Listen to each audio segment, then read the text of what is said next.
Welcome back dear student. तो another video में आपका जो है वो स्वागत है। तो आज हम देखेंगे मेरिट्स और डिमेरिट्स मतलब advantage and disadvantage of oral route of administration. तो ओरल रूट में मेरिट्स मतलब एडवांटेज कौन से रहते हैं, ओरल रूट से अगर हम दवाई लेते हैं तो उसके एडवांटेज कौन से रहते हैं, और डिमेरिट्स मतलब उसके डिसएडवांटेज कौन से रहते हैं कि ओरल रूट से अगर हमने सपोज कौन सी टैबलेट ली या फिर कैप्सूल ली, सिरप ली, तो उसके मेरिट्स मतलब फ़ायदे कौन से रहेंगे हमको, और डिमेरिट्स मतलब नुकसान कौन से रहेंगे। तो चलिए शुरू करते हैं। अगर आप चैनल पे नए हैं तो चैनल को सब्सक्राइब ज़रूर कर दीजिएगा। तो देखिए, oral route convenient and cheap. Convenient मतलब इजी जाता है। अगर आपको पता होगा कि अगर आप इंट्रामस्कुलर या फिर किसी भी आईवी रूट से अगर आप ड्रग का एडमिनिस्ट्रेशन करते हैं तो उसके लिए क्या क्या है उसकी नीड रहती है। एक स्किल पर्सन होना चाहिए जिसको कि वो सिरिंज जो है अच्छे से डिस्ट्रीब्यूट करते आनी चाहिए, मतलब उसमें जो है वो हमारा इंजेक्शन जो है वो प्री इंस्टॉल हमारे बॉडी में कैसे करना है, क्या करना है, उसको पूरा नॉलेज उसका जो है वो होना चाहिए। इसीलिए जो ओरल रूट है उसके अकॉर्डिंग कन्वीनियंट है, मतलब इजी जाता है, और चीप मतलब सस्ता है। किसी भी स्किल पर्सन की यहाँ पर ज़रूरत नहीं है, मतलब उसे पैसे देकर की बात, तो हमको जो है सिरिंज लगा कुछ भी कर, तो उसके हिसाब से जो चीप है, मतलब अगर आपको कोई टैबलेट दी तो उसके लिए आपको बुलाना पड़ता है किसी और को कि ये टैबलेट ले और मेरे मुंह में डाल और वो पानी पिला दे, तो आप खुद ही कर सकते हैं। मतलब ये चीप है, आपको किसी को पैसे देने की कोई भी ज़रूरत नहीं है। इसीलिए oral route of administration is convenient and cheap. तो पहला एडवांटेज हो गया यहाँ पर, या फिर मेरिट हो गया। उसके बाद painless and non invasive. Painless, अगर आप कोई भी टैबलेट या फिर सिरप लेते हैं तो आपको किसी भी प्रकार की दिक्कत नहीं आती, किसी भी प्रकार का प्रॉब्लम जो है वहाँ पर फेस नहीं करना पड़ता। और नॉन इन्वेसिव मतलब आपको इरिटेशन कभी कभी हो सकती है लेकिन इतनी ज़्यादा नहीं होती जितनी कि अगर आप किसी और से लेते हैं। मतलब अगर आप इंट्रावेनस से लेते हैं, इंट्रामस्कुलर इंजेक्शन के थ्रू अगर आप लेते हैं तो उसके लिए आपको पेन होगा।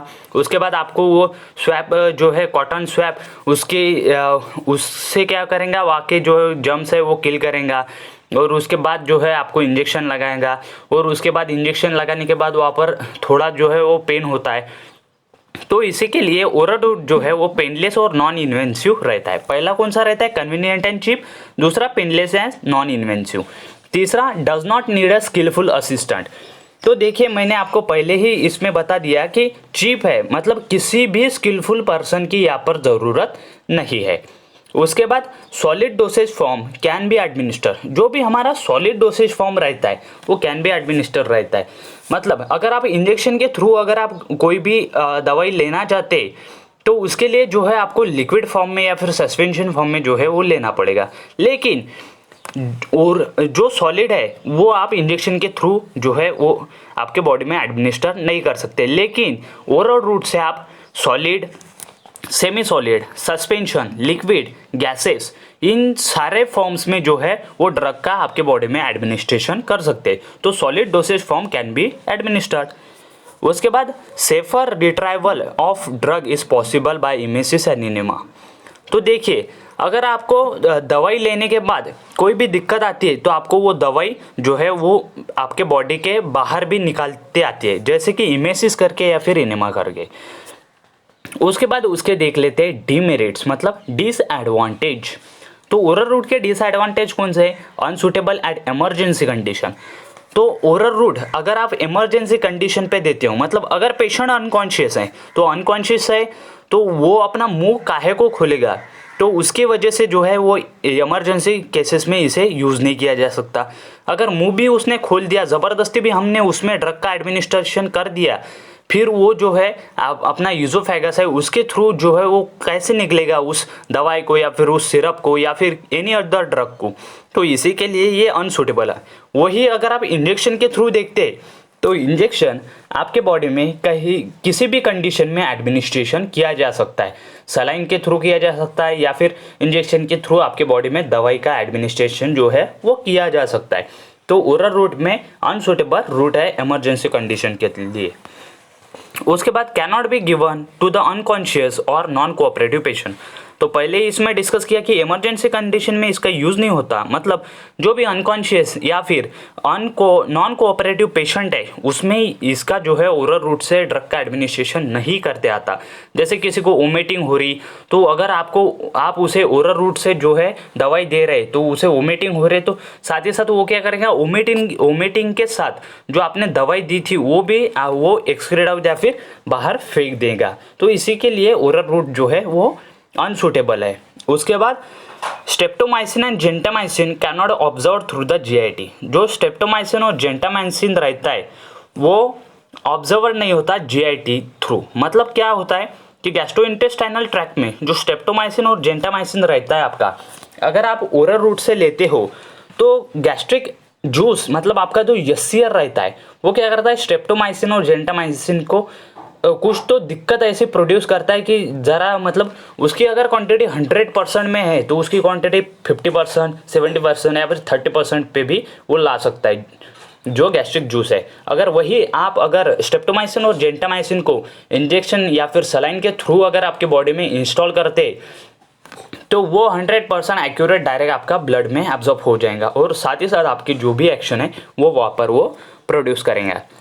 उसके बाद non suitable during vomiting and diarrhoea. तो पहले ही इसमें डिस्कस किया अनसुटेबल एट इमरजेंसी कंडीशन। अगर किसी पेशेंट को वोमिटिंग या फिर डायरिया हो रहा है तो अगर आप उसे दवाई देना चाहते हैं तो आप उसे ओरल रूट से जो है वो दवाई नहीं दे सकते। क्यों नहीं दे सकते?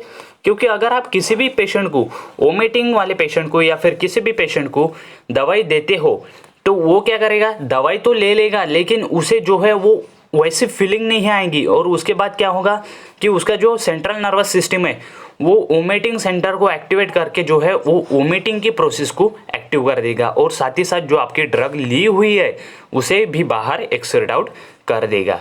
तो ये था कुछ ओरल रूट के डिस्कशन के बारे में। तो ये थे कुछ मेरिट्स और डिमेरिट मतलब एडवांटेज और disadvantage of oral route of administration. और उसके बाद एक डिसएडवांटेज बाकी है, taste make masking is difficult in paediatric dosage form. जो भी टेस्ट मास्किंग रहता है, पेड्राइटिक मतलब छोटे बच्चों को जो भी ड्रग दी जाती है या फिर जो भी ड्रग आपको प्रोवाइड की जाती है उसकी जो टेस्ट रहती है वो मास्क नहीं की जाती। क्यों? क्योंकि ये ओरल रूट से जाता है और ओरल रूट में जो है आपकी जो है वो वहाँ पर टंग प्रेजेंट रहती है जो कि आपकी टेस्ट को एनालाइज करती है। टेस्ट मास्किंग इज़ डिफ़िकल्ट, लेकिन कुछ ड्रग में ऐसा होता है कि उसकी टेस्ट जो है वो मास्क की जाती है ताकि जो भी पेशेंट है उसे जो है वो फील नहीं आना चाहिए कि वो जो दवाई ले रहा है वो कड़वी है या फिर मीठी है या फिर एनी अदर फॉर्मेट में है। और उसकी वजह से क्या होगा कि पेशेंट का इंटेंशन जो है वो बदलना नहीं चाहिए कि वो ओरल रूट से नहीं लेकर वो दूसरे ही रूट से उस ड्रग का एडमिनिस्ट्रेशन बॉडी में कर सके। तो टेस्ट मास्किंग डिफ़िकल्ट है लेकिन मुश्किल नहीं। तो इसी प्रकार से जो है वो ओरल रूट का एडमिनिस्ट्रेशन आपके बॉडी में किया जाता है और साथ ही साथ एडवांटेज और डिसएडवांटेज ये है। उसके बाद देख लेते हैं advantage and disadvantage of parenteral route of administration. तो ओरल रूट पढ़ लिए हम, तो पैरेंटरल रूट ऑफ एडमिनिस्ट्रेशन क्या है? तो पैरेंटरल रूट ऑफ एडमिनिस्ट्रेशन ऐसा रूट ऑफ एडमिनिस्ट्रेशन है जो कि ओरल रूट छोड़ के सभी रूट से जो है ड्रग का एडमिनिस्ट्रेशन आपके बॉडी में किया जाता है। तो ओरल रूट छोड़ के मतलब सभी रूट कौन कौन से हो सकते हैं? तो उसमें आपका इंट्रावेनस आ गया, इंट्रामस्कुलर आया, इंट्रापेरिटोनियल आ गया, ऑल अदर्स जो है वो इसमें आ रहे हैं जो कि मुंह को छोड़ के सभी जगह से आपके बॉडी में ड्रग का एडमिनिस्ट्रेशन किया जा सकता है। तो मेरिट्स कौन से? Action is fast so use in emergency. तो पैरेंटरल रूट एक्शन में फास्ट है क्योंकि इंजेक्शन अगर आप लेते हो तो उसके एक्शन जो है वो आपके बॉडी में फास्ट जो है वापस बताई जाएंगी। उसके बाद best route for unconscious and non cooperative patient. जो भी ये रूट है पैरेंटरल रूट वो अनकॉन्शियस और अनकोऑपरेटिव पेशेंट जो है उनके लिए बेस्ट है। क्यों बेस्ट है? क्योंकि इस रूट से जो है वो 100% एक्यूरेसी जो है मतलब absorption of drug takes place होता है। अगर आप 100% देते हो 90% एब्जॉर्ब हो सके वो इस रूट से उगता है। अगर आप डाइजेस्ट ओरल रूट से लेते हो तो ड्रग 100% आप लेते हो तो उसका 70 to 75 80% जो है एब्जॉर्प्शन ब्लड में होता है। लेकिन जो पैरेंटरल रूट से अगर आप ड्रग लेते हो तो उसका 100% एब्जॉर्प्शन जो है 100 या फिर 90% जो है एब्जॉर्प्शन आपके ब्लड में हो जाता है। इसीलिए इसे बेस्ट रूट फॉर अनकॉन्शियस और अनकोऑपरेटिव पेशेंट के लिए कहा जाता है, क्योंकि जो है ओरल रूट से अनकॉन्शियस और अनकोऑपरेटिव पेशेंट को ड्रग नहीं प्रोवाइड की जा सकती। उसके बाद accurate dosage form can be administer, जो भी जितने क्वांटिटी में हमें ड्रग देना चाहिए उतने ही देते। आपने अगर देखा होगा कि आप डॉक्टर के पास जाते हो तो डॉक्टर क्या करते, जो भी इंजेक्शन फिल करते हैं वो एक पर्टिकुलर क्वांटिटी तक फिल करते। क्यों फिल करते, क्योंकि उसके बाहर अगर आपको ड्रग का एडमिनिस्ट्रेशन दिया तो उसके कुछ एडवर्स इफेक्ट भी हो सकते हैं, साइड इफेक्ट्स भी हो सकते हैं या मेनी अदर। तो इसी प्रकार से जो है accurate dosage form can be administer. उसके बाद बायो अवेलेबिलिटी इज मैक्सिमम, जो भी बायो अवेलेबिलिटी रहती है मतलब उसका ड्रग का जहाँ से लिया आपने वहाँ से लेकर जो भी आपकी एब्जॉर्प्शन तक की जर्नी रहती है उस प्रोसेस को बायो अवेलेबिलिटी कहा जाता है।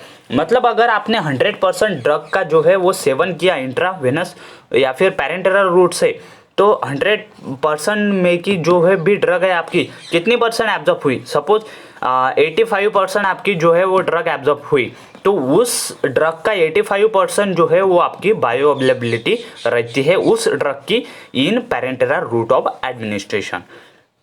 उसके बाद continuous administration is possible bye intravenous route. जो भी आपको अगर आपने देखा होगा कि जो भी पेशेंट बेड पे जो है वो है मतलब जिसे ज़्यादा से ज़्यादा 5 या 6 दिन हो चुके हैं उस पेशेंट को ज़्यादातर इंट्रावेनस या फिर जो भी पैरेंटरल रूट है उसी रूट से जो है ड्रग का एडमिनिस्ट्रेशन किया जा सकता है। तो उसे बार बार सलाइन लगानी पड़ती है, एक दिन में 2 या 3 सलाइन उसे छोड़नी पड़ती है या फिर लगानी पड़ती है। तो इसीलिए इन पैरेंटरल रूट से जो है मैक्सिमम मतलब कंटिन्यूअस एडमिनिस्ट्रेशन जो है ड्रग का वो किया जा सकता है। लेकिन अगर वही आप ओरल रूट से लेते हो तो ओरल रूट से आप एक बार लोगे 2 बार लोगे, वही अगर आप कंटिन्यू करते रहे तो वो भी इंसान परेशान हो जाएगा कि इस रूट से अब लेना अनकन्वीनियंट है, तो वो प्रिफर करेंगे पैरेंटरल रूट को। तो इसीलिए continuous administration is possible in intravenous route of administration. उसके बाद देख लेते हैं डिमेरिट्स मतलब डिसएडवांटेज। तो पेनफुल एंड इन्वेंसिव, तो हमने देखा था ओरल रूट में पेनलेस एंड नॉन इन्वेंसिव, तो यहाँ पर है पेनफुल एंड इन्वेंसिव। वहाँ पर ही मैंने आपको बता दिया कि जो भी पैरेंटरल या फिर इंट्रावेनस या फिर जो भी इंजेक्शन के थ्रू आपके बॉडी में दवाई एडमिनिस्ट्रेशन की जाती है उसके लिए जो है वो सिरिंज आपके बॉडी में लगानी पड़ती है। उसकी वजह से क्या होता है, पेन वहाँ पर फॉर्म होता है। पेन वहाँ पर फॉर्म होगा तो वहाँ पर ज़रा सी इन्वेंसिव किसे कहा जाता है कि आपको जो है वो सिरिंज जो निडल रहती है सिरिंज की वो लगाते हैं, उसके बाद वहाँ पर जो है वो ज़रा सी हल्की फुल्की जो है स्वेलिंग आ जाती है, उस स्वेलिंग को कहा जाता है इन्वेंसिव। तो इसीलिए जो है पैरेंटरल रूट ये पेनफुल है और इन्वेंसिव रूट है। उसके बाद required skill person for administration, हमने पहले ही डिस्कस किया ओरल रूट में कि अगर आप ओरल रूट से ड्रग का एडमिनिस्ट्रेशन करते हो तो उसमें आपको किसी भी अदर पर्सन की ज़रूरत नहीं गिरती और चीप रहता है। यहाँ पर देखिए, यहाँ पर स्किल पर्सन की जो है वो ज़रूरत रहती है और साथ ही साथ उसे पैसे भी पे करने पड़ते हैं उस पर्सन को जो भी स्किलफुल पर्सन है, ताकि उसका रूट ऑफ एडमिनिस्ट्रेशन जो है वो अच्छे से हो सके।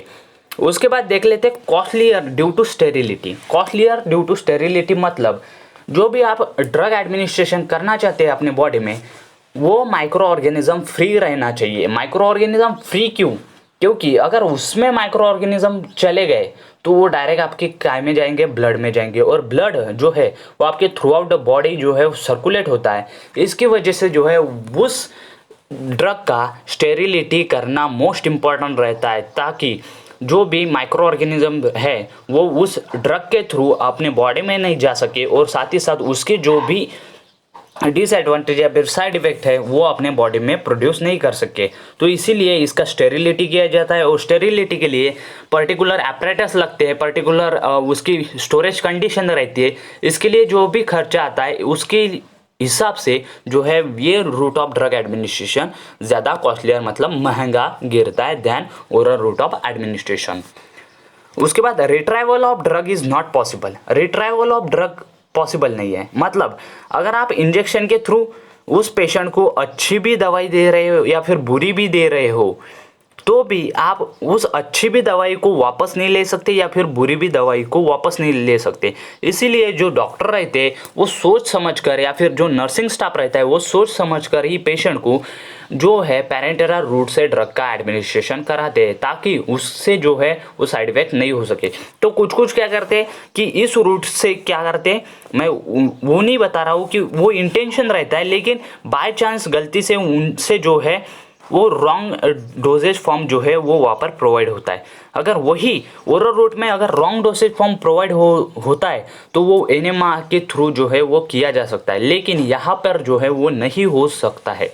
यहाँ पर जो है 100% एब्जॉर्प्शन डायरेक्टली ब्लड में हो जाता है। इसकी वजह से जो है पर्सन या फिर पेशेंट वो ज़्यादा डेंजर में आ सकता है। तो इसीलिए जो भी ड्रग का एडमिनिस्ट्रेशन किया जाता है वो सोच समझकर या फिर वेल नोन पीपल या फिर स्किल पर्सन के थ्रू ही वहाँ पर किया जा सकता है, क्योंकि ड्रग का रिट्राइवल मतलब ड्रग को वापस लेना यहाँ पर पॉसिबल नहीं है। लेकिन अगर आप वही ओरल रूट में जाते हो तो अगर आपने सपोज टैबलेट ली तो आप वोमिटिंग के थ्रू उसे बाहर निकाल सकते हैं, इनेमा के थ्रू बाहर निकाल सकते हैं, लेकिन वही आप जो है पैरेंटेरल रूट में नहीं कर सकते। तो सोच समझकर यहाँ पर ड्रग का एडमिनिस्ट्रेशन किया जाता है, इसीलिए स्किल पर्सन यहाँ पर रहता है। तो इसका कुछ भी आपको गिव रीजन में भी आ सकता है, why skilled person is required for parenteral route of administration.